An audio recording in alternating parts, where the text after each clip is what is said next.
Good morning, good afternoon, good evening, folks. Michael Zuber, one rental at a time. It is Thursday, and that means the three amigos. How you doing, Matt? I'm doing awesome. Super excited to be here. I know we've got lots to cover, Michael. Absolutely. And Dion, how are you? I'm doing great. Ready for round one. I'm just here in the frozen tundra of Idaho. I feel like I'm almost ready to visit Matt. Yeah, you have a heavy jacket on. That's no joke right there. I was out taking pictures of frozen waterfalls today. It looked cool. I liked it. The frozen waterfalls. Very cool. Well, guys, we are going to plagiarize, steal, borrow, copy, whatever you want to call it. 3 topics that I found on the awesome Bigger Pockets podcast. The first one I think we're going to do is we're going to revisit the Ivy Zellman one. Matt, you and I talked about it Tuesday. I have watched from the 51-minute mark on because that is where there was a key question that came about that I think we should talk about. The video is called Warning of a New Housing Crash, the Yellow Flag, something like that with Ivy Zellman. So Dion, you and I haven't spoken about this. Have you seen that video? I did. What were your takeaways from it? So there was a video we did about 6 months ago where we talked about Ivy Zellman because she made a statement and a lot of people said that sounds logical. And I said, I always take what she says with a grain of salt because here's the 3 or 4 times where she absolutely called for a crash or a correction coming. And here we are. 10 years of growth that people would have missed out on. The thing that I like about this video, they asked the question, you know, you're an investor. You've just said, here's all the reasons why we're expecting a crash in the next year or so. Right. What would you do as an investor? And she gave what I would say is the right advice. So I agreed with this statement. She said, investor, take action. Don't wait. Don't wait for the crash, buy anyways.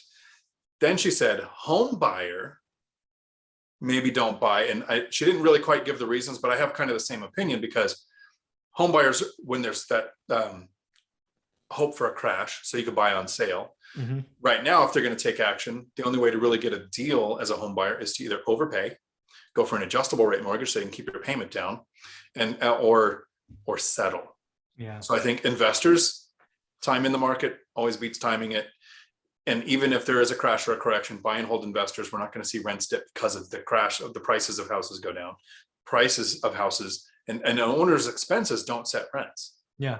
If they did, if you had a paid off property or a house with a mortgage, the one with the mortgage would have a higher rent, right? And that's not what happens. Tenants don't care what our expenses are. So I liked the video. I don't like people, same thing. Name of the video. What was it? Fear of a crash coming or something like that, right? Yeah. That's how you get people to watch a video. Yeah. And then you point out the 15 reasons why there's probably not a crash coming. There's going to be, you guys have nailed it. I watched your videos this week.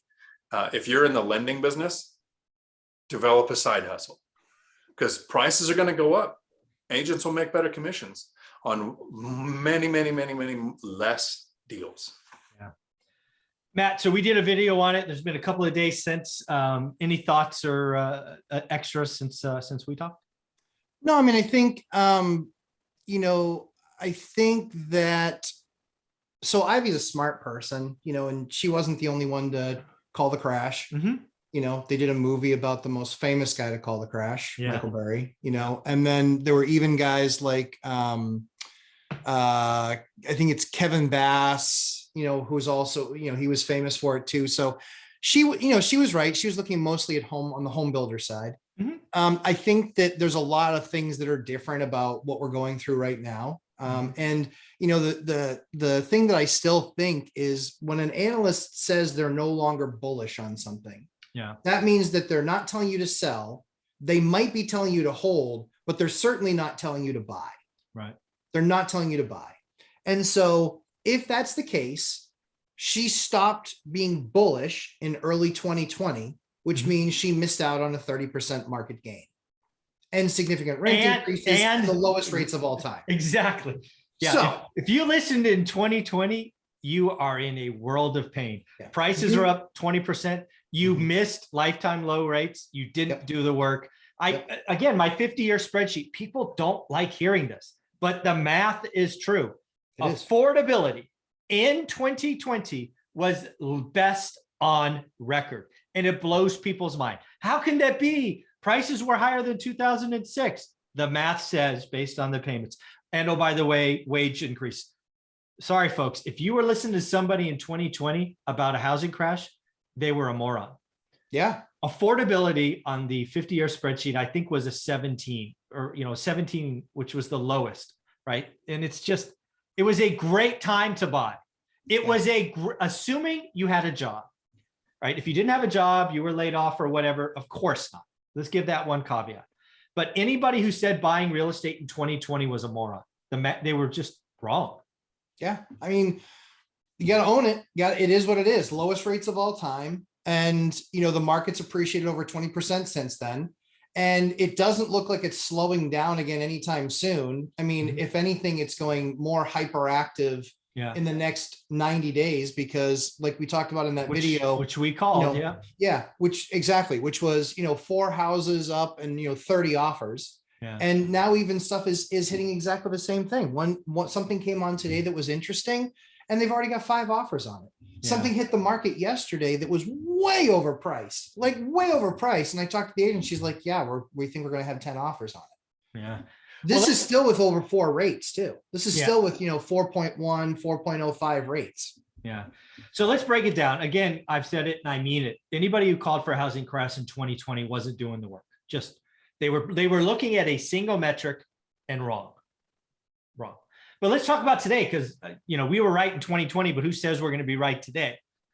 Rates are up. Investor loans are in 5s now. I talked to 3 non-QM lenders yesterday. They called me. 1 texted me, 2 called me. Their floor rates are now 5 and an 8, 5 and 3/8. So, thank God. Again, we took action, right? We raised capital when we could, when it was easy and cheap. Now it's dry powder waiting to go. But let's talk about what's going forward, because I think the math is different. And the other thing that I saw in the Ivy Zellman video, right? I thought they did an okay job of asking the question. I think Ivy twisted her answer to more homeowners, which they were really looking for investors. Then I don't know who the guy is. Then he's a lender guy of the 2. I know David Green. I don't know the other guy. He's clearly a lender, and he was clearly a residential lender based on how he tried to position the conversation after. And dude, I got to tell that guy, you better get ready to get a side hustle or get really lean. Because he talked about, rates are all the way up to 3.5. Dude, that video was 2.5 weeks ago. They're already in the 4s. That's right. The market is going to change. Your refi business is going down 75%. Get ready. Right size your company right now. Don't get got. If you're an investor, just do different math. That's why I love time in the market. It's always a great time to do a great deal.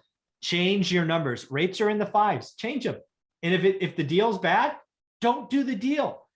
What happens in real estate is price is inelastic. What does that mean? It means it's sticky.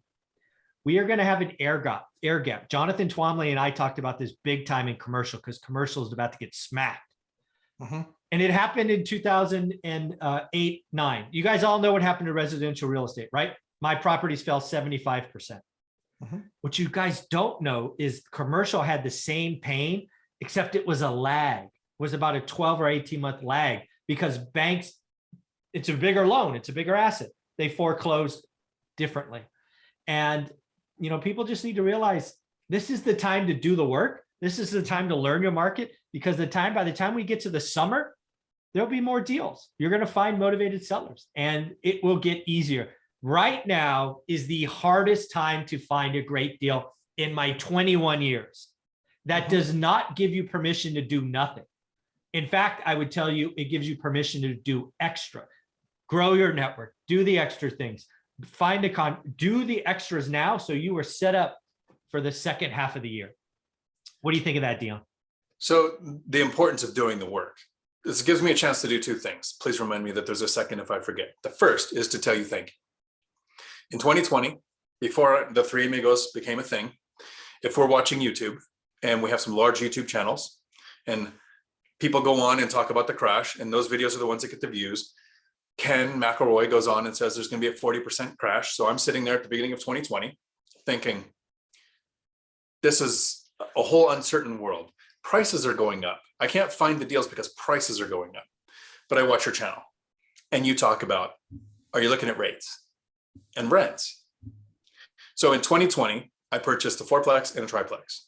So 590 and 525. So a little over $1 million in purchasing real estate that I wouldn't have done if I watched those other channels. I would have sat back and said, there's a crash, there's a correction, let me sit back and wait.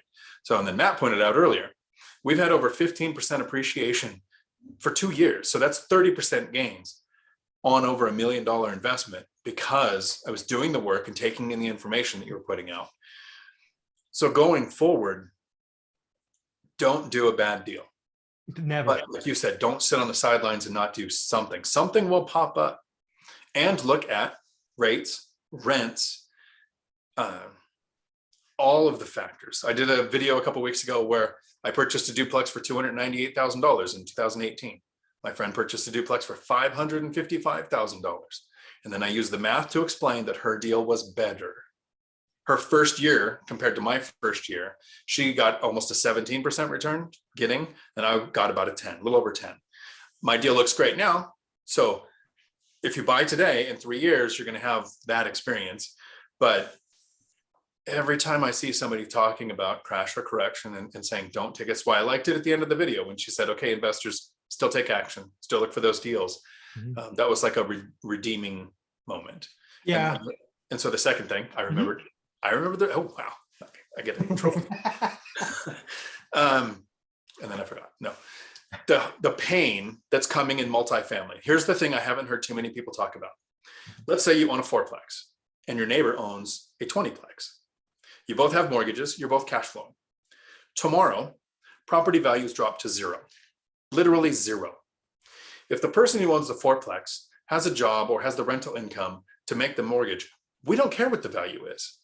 That 20-plex has a loan reevaluation period, an adjustable rate mortgage, and all kinds of things that are going to cause problems that's where the pain's coming from. It's a different lending structure, not just what's going to happen to the value of the properties and what's going to happen to rents. Even if rents, I'm not sure if it's the same for you, Mike, but me and Matt have talked a couple times. Rents could drop 40% before we would even come close to dipping into our own money to cover. So someday look at the math on that's about what mine is. Matt mentioned it. I did the math and mine was really close to that. So if it dips 5% and they're projecting, we got into this syndication because they said next year there would be a 5% gain and you're not hitting it and there's a 5% loss, that's pain. Yeah.